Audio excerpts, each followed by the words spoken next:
down for some odd fucking reason, and that's all good, but I'm about to re-record it again because the truth needs to be out there, and we need to stop lying to ourselves and pretending we don't see the pattern when it's right fucking there. It's right there, and everybody knows it, but nobody wants to say it out loud. So when a Latina gets angry, people call it spicy, sexy, ella es una tóxica, right? When a white woman gets angry, oh, poor Sally, oh my gosh, poor her, she's just having such a bad day, oh my gosh, she must be going through so much, oh my gosh, poor her.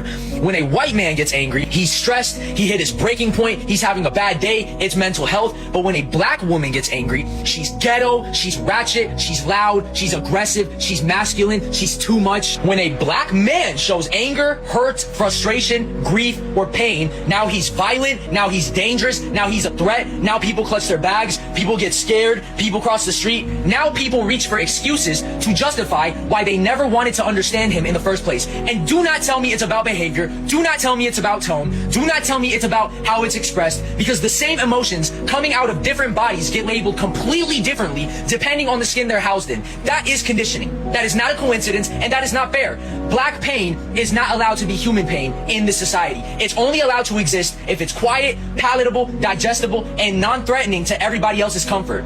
The second it spills over, the second it raises its voice, the second it stops asking politely to be acknowledged, it gets criminalized, it gets demonized, and people want to talk about anger issues without ever talking about where that anger comes from. Let's talk about it. Let's talk about generations of trauma stacked on top of generations of trauma, stacked on top of generations of trauma, and then pretending the body, the nervous system, the psyche, and the soul are not keeping score. You don't get to enslave people, lynch people, beat people, rape people, eat people, segregate people, lock people out of resources, destabilize families, over-police communities, undereducate schools, poison neighborhoods, and then turn around and have the fucking audacity to say, why are they so angry? What the fuck do you mean, why are they so angry? That question alone is disrespectful as hell, because anger does not come out of nowhere. Intensity does not come out of nowhere. Pain does not come out of nowhere. What you are seeing is not aggression. You are seeing unprocessed grief. You're seeing suppressed rage. You are seeing pain that never had a safe place to land. And the psychological truth is that when trauma does not get expressed, it does not disappear. It compresses, it hardens, it builds pressure. So when it finally comes out, it does not come out softly, ladies and gentlemen. That is exactly how trauma works. That is not a character flaw.